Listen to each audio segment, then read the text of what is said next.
So this is week 2 of the 3-part mini-series on using pumpkins to decorate your home, not for Halloween, more for embracing the whole of the autumn season. So we're back to school and we're enjoying now. We always hope for an Indian summer, don't we? When the sun keeps shining, there's blue skies, there's that definite chill in the air. So as you know, these classes are a sort of mashup between craft and flower arranging. So I'm going to do it as a 2-half program today, and I'm going to start off with the crafting element, and this is totally inspired by a photograph that Sue put in my free Facebook group Flowers Start World, and I thought, oh, I could work with that. And the only problem is it needs you to have a paperback book.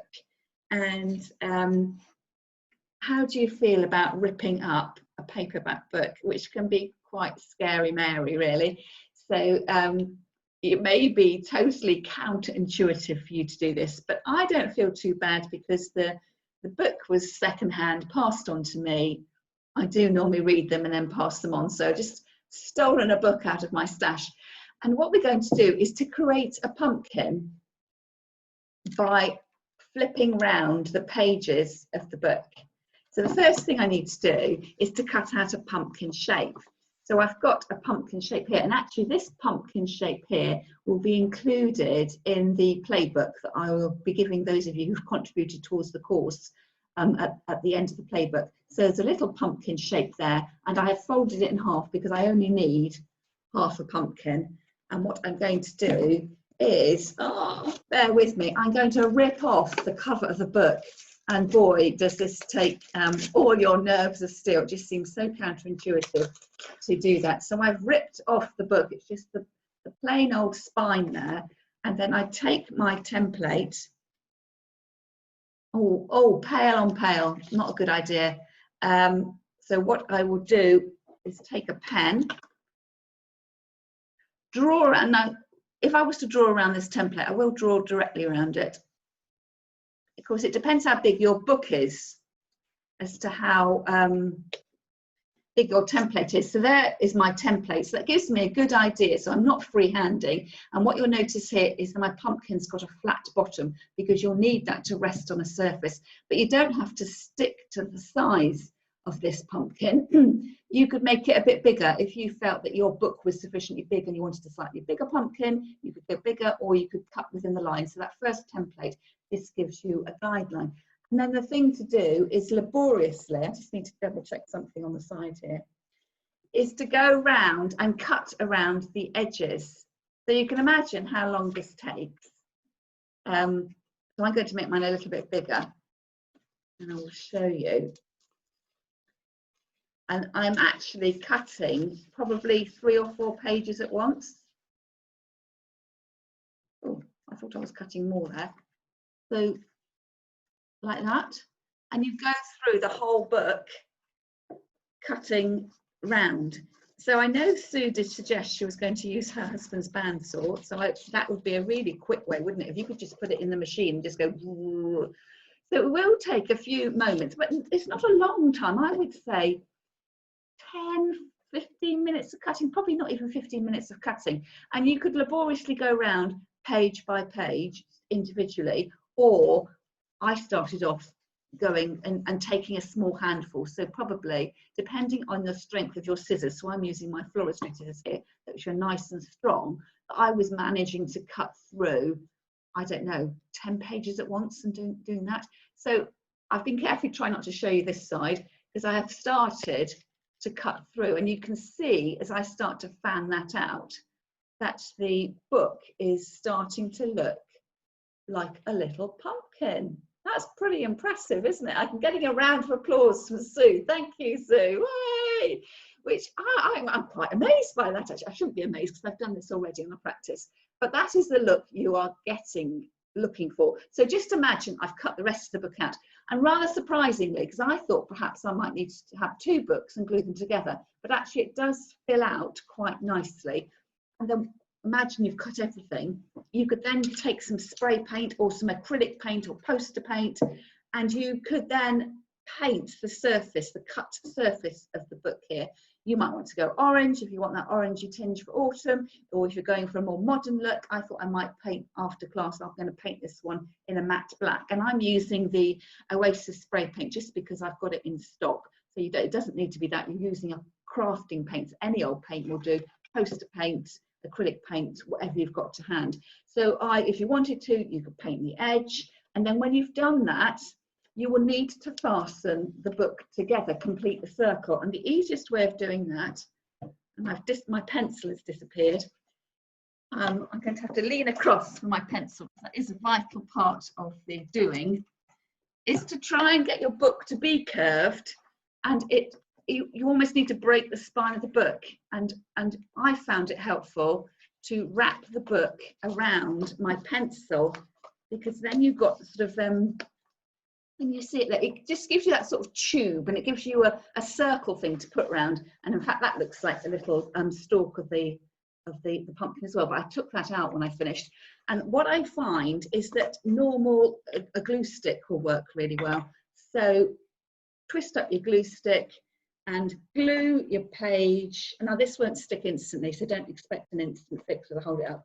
So you glue, glue, glue, glue, glue, and then you wrap your book around your pencil to get a nice even shape, and marry the two pages together. So, and then with a couple of clothes pegs, hold that in place like that, and it'll dry. So it'll only take probably it won't take long to dry at all, not even half an hour. I don't know why I went to say half an hour then, but you glue it like that and let it stay. So that's just a sort of a schematic thing of what it actually looks like. And then when you've finished, I'm going to put that over to one side, you will end up with something that looks a little bit like that. So that is my finished one.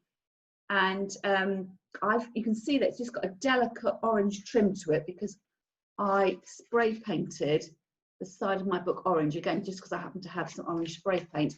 And that one there, that I cut out the pumpkin and I left on the knobbly bit to make the stalk. But the one I was making, that I was just showing you, I specifically cut the stalk off because I thought I would glue a cork into the stalk. Imagine that. And that would be, the little bit of the stalk using the cork. That's quite hard to say, stalk and cork like that. So I would say that you need to go with the flow with this, because there my pages have just evened out nicely.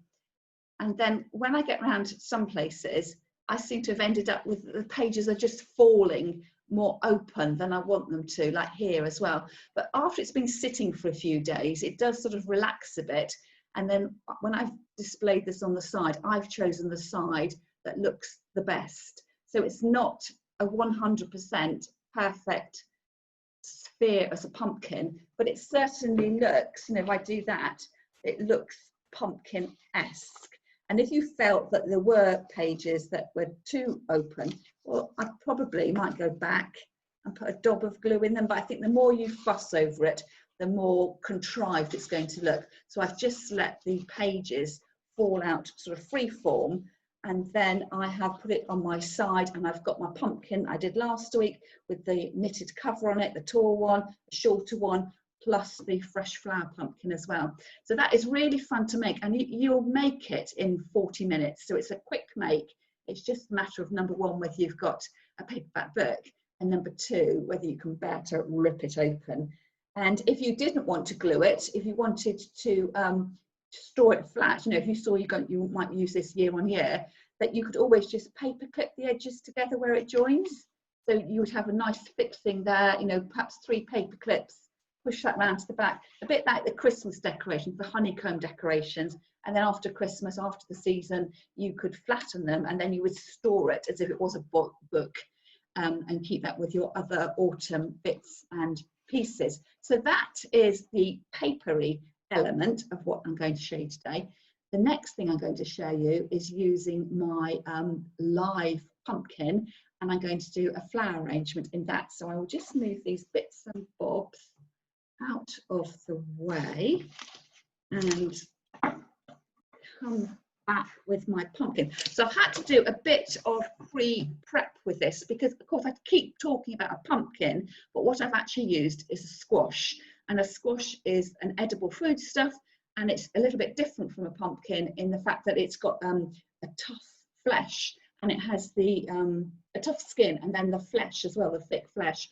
Whereas you may well be replicating these projects using, you know, a carving pumpkin, which has got quite a thin crust to it and the fleshy bit, because it's mainly whole in the middle. So what I have got here, and I just need to stand up and bring this across, is on my chopping board. And do be really, really careful with this. I just got my glass of water here to soak my flour foam.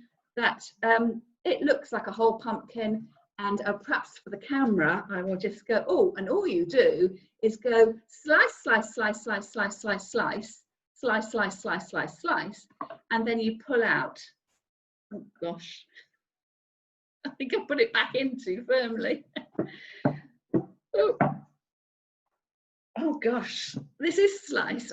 I cut it out this morning, and oh goodness me, because it's really tough, and I used, you know, a really sharp, well there you go, a really sharp knife. So do be extra careful with your fingers. So hello Mary, lovely to have you here. So what I've done here, again, you might traditionally, if you've ever done flowers in pumpkin, just taken the lid off your pumpkin and arrange them in the top as if it was a little container into a plant pot. But what I've decided to do is to take a slice out of my squash. So you could have that roasted and have that for your tea. So I have got a little bit of, you know, it's like a piece of cake. I've taken out the wedge of the piece of cake, and I'm going to put some flour foam in there and fill in the wedge and try and keep my materials small, neat and compact to complete the outside edge. So when I pick it up, it will still look like a pumpkin, but it will have this colourful element in the side here. So I've got my piece of flour foam, and we talked about this last time. My foam is brown because it's the biodegradable foam. Normally the fresh flour foam is green. So just make sure you're not buying the dried flour foam. It's very gritty and grayer in comparison. So I probably won't need that much foam. So I will slice off a piece here. So because I don't need much, you know, you can save all your odds and ends. And I'm just going to have a look and see whether that fits. I might just cut it to size a tiny bit really. So you can imagine the flowers I put in are going to have quite narrow stems. They're going to be small flowers. So it's not a huge arrangement. So with my foam this time, I can let it soak and sit in the water. You remember last week, and I was just dabbling it in the water and pulling it out again because I was turning it upside down to impale on my stalk here. So that has soaked, nearly soaked. No time at all because it's a tiny piece. Move that out of the way, and then I will lodge that in the side. Now you'll see already that there's two problems here. Number one is once you've cut your pumpkin open, it's going to start to rot. So this isn't a long-lasting arrangement. It's going to look great for probably 2 days, and then you're going to have to really keep an eye on it because it will start to rot off and smell and collapse in on itself. And also that piece of foam is just wedged there. It's not got a container there. So when you come and sit this on your side, you're going to have to rest it on a saucer or at least a piece of cellophane, perhaps saved from your supermarket flowers, something like that, because you're going to want to protect your surface, because you're going to get water oozing out and moisture from your pumpkin oozing out. You've created this fresh wound in the pumpkin, and it's going to spoil any highly polished surfaces. So do be aware. It's great fun working with veg and flowers, but it's all going to start rotting. So just be extra careful. And if you're worried about the flour foam staying there, I've got a cocktail stick here, and what you could do is push that through the piece of flour foam, and I've just, because the center of the pumpkin, the squash, is just full of seeds, I've actually pushed it, and I can feel it's just landed inside the skin area there. I'm not piercing it through the outside edge, and then I could cut off that piece of kebab stick, and if I really felt I needed another piece, I could go back in, but that second piece is probably overkill, and again I can feel that sitting there, and I just need to cut off the end because I don't want it poking out. So that is, you know, do I test? That piece of flower foam isn't going to fall out, but that pronging in of the foam is optional, and then it's the fun part of filling it in. And what I'm going to try and do is, as I say, keep it all within the curved line of the pumpkin, so it's going to just look like an ordinary pumpkin but with a flash of colour, and it really is reminiscent of having a slice of cake, you know, and just easing out that one piece of cake or that one piece of pie and having it there.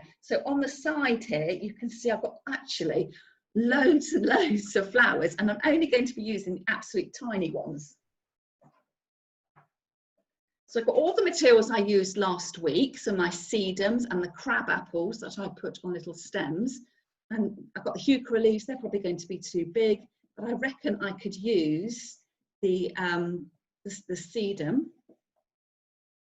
And I also picked some hydrangea from my garden. So if you've got hydrangeas in your garden, now is the time, if you want to have them dried, to pick them because they'll be nice and mature. So I've got little bits and pieces there.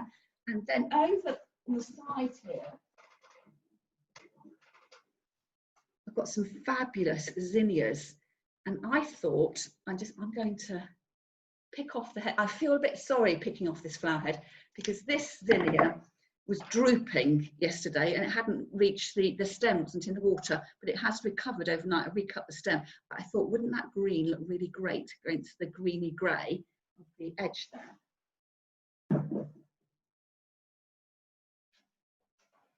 And then with my Freddy's flowers, you know, there's that one stem of Lisianthus. So these Freddy's flowers are 10 days old now, but some of the smaller flowers, again, will add to that really lovely look. So I'm purposely trying to steer away from orange. So for me, orange pumpkins just scream Halloween. I'm trying to embrace the autumn season and go with the emblem of the autumn pumpkins, but putting in flowers with softer tones. So perhaps if I was to recreate this, you know, if I was going to have a little Halloween party, Halloween tea, that I probably might go all Halloween with blacks and purples and oranges, but at the moment it's too early for that.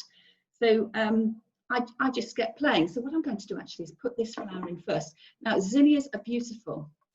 I don't know whether you can see, they've actually got hollow stems. So it's going to be quite difficult to put the flower in, so hence I'm going to do that first. And if you're too heavy-handed with your holding of flower, you're going to crush the stem. So I'm going to put that in first of all, and what I'm doing here with very light pressure on the top of the flower, I'm putting it in, so it's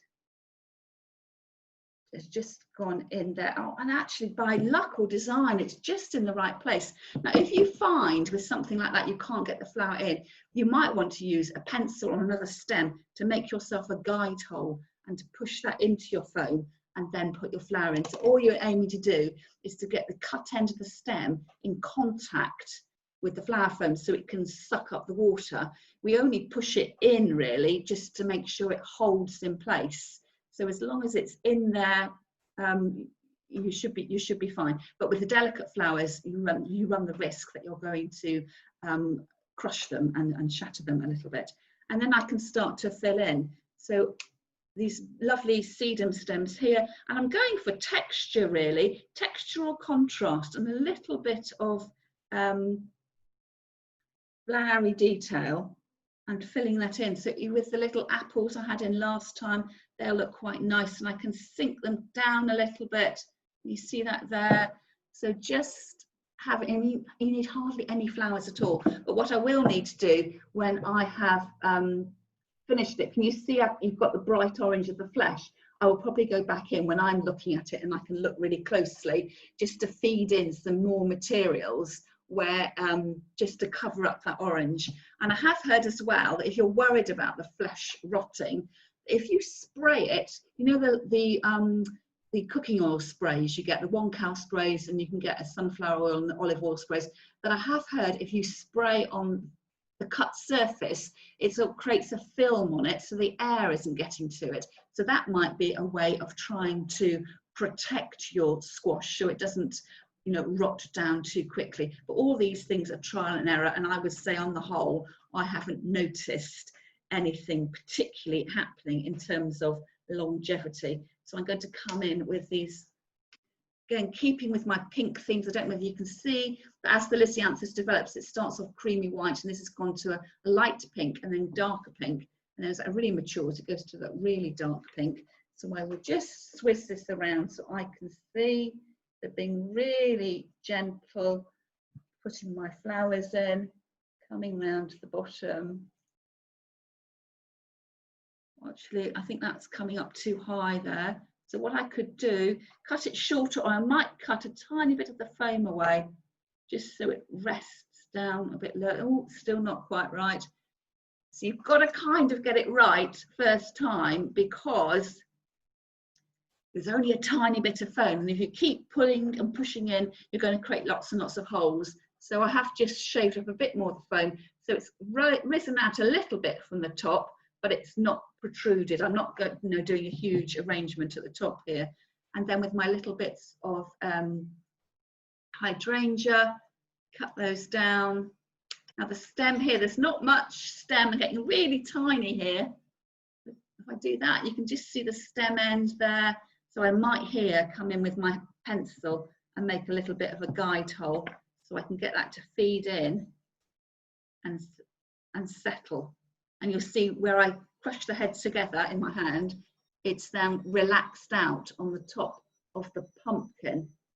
So what I will do is I will, and it's hard to see because everything's so small, I will put a photograph in when I send out the class email, so you can see that up front. So it's sitting there, you know, normal pumpkin here, and then just this flash of interest on the side at the edge there, and then you would go on and just fill in all your little gaps. So that it was the project for today, a really lovely one to do. And if you wanted to make something of the bit of pumpkin you've got left over, again, providing you've got a surface here, it might be quite nice. I've got my chopping board here, my breadboard, that if I perhaps got rid of the seed area here, that looks a bit messy, you could roast those seeds and eat those as a snack. I could perhaps dress it up, you know, by having, you know, keeping the leftover piece as part of the arrangement, and, you know, putting it together and positioning it so it looked nice together. Or perhaps even, as this is slightly moist, to see whether I could add flowers into it. So again, taking my pencil, and now if I stab this with my pencil, I won't be able to eat this. You do need to have some food hygiene resting in your mind. So making a hole there, but perhaps I could you know, put another flower in there and cover the whole lot, or just create a little bit of an accent area to link the two pieces together. So not wanting to waste anything on there.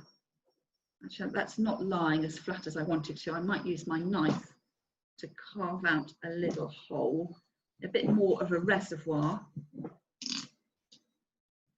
Come out there. I've dug out there. You probably can't see it so well, but you can see my finger disappearing. So you're getting the idea of what I've done. And then putting the flower on the top there and just resting in. So with that being a hydrangea, it will naturally start to dry out. If you actually wanted it to be in foam, you know, why not use one of the offcuts of the piece of foam you shaved off? And I'm going to put that into my can of water, and I could rest that in there, and you can see that now, and that would give me a more substantial area in which I could create a little bit of a focus on the side, so it would look more flowery on the edge there, and then it just links the two pieces together. Again, very delicate stems, so you may want to put a little, you know, something in there to make your hole first of all. I mean, even, you know, with the little sunflowers that we had last week, you know, perhaps for some textural contrast, you could reuse that. And actually, you know, to the untrained eye, it looks like dead petals around that sunflower, but actually they are dried. It's all part of autumn harvest, and the orangey yellowness of the petals is exactly the same shade as the flesh inside my my pumpkin there, and that's would be, it's almost like a cheese board, isn't it? You know, that sort of marrying of the something edible and something with flowers on it, and just continuing that look. And if you didn't like that idea at all, or just take that away and have the pumpkin. But you can see now I've taken it away, although you might not like that slice of pumpkin, that I think you need, when you're positioning your pumpkins for your decoration at home, that one pumpkin on its own looks a little bit lonely, so you want to put something with it to try and build up a little montage. So this may be, you know, a more conventional arrangement. Perhaps you've got a little flower pot you want to put your leftover flowers in, so just imagine that's a secondary arrangement. And then with your decorative pumpkin there, and then you could come in at the back with your paper pumpkin, and that would start to build a little bit of a montage that you could have you know, on a bookshelf, on a coffee table, on a sideboard, something like that. But it does look better altogether. And you can see there that I have got small, medium and large. It's always really good to work in threes, so your eye sort of travels along. So not only is this the flower arrangement, but actually putting the individual components together is part of the styling of your flowers. So small, medium and large always works well. Odd numbers, you know, sometimes two can look you know, a bit too like ears. You know, if we have two things, we tend to put one at one end of the mantelpiece and one at the other. It's sometimes nice to group them together so you get a bigger visual impact, and it just looks more pleasing to the eye. I'm not 100% convinced that my slice of pumpkin will make it into the finished look, but I have got other pumpkins. I'm pointing over there because they're in my front room, so I will put a photograph in and sort of showing how it all looked together. But the point of today really was to show you that you can not only make an arrangement on the top of your pumpkin, but you can slice into it, and doing it in a more creative way. It's, you know, if you were carving a pumpkin face, you know, we always traditionally just go top of the pumpkin and then do something on the inside and have flowers spilling out. So it's just trying to do something that's a little bit different to challenge you a little bit, to just get that creative juices flowing and to break the rules. So we are half an hour into class, so I am going to take you off mute, and then we can have a little bit of a chat. If you want to have a look at my zinnias, I'm happy to bring those forward. If you want to have a close look at my Freddy's flowers, see how they're getting on. They do seem to have been, you know, fabulous value for money. I'm sure all flowers are great value for money, but they do seem to have lasted particularly well, that bunch, so I'm rather pleased with them. So I've got my 10-minute warning up, so I will put you onto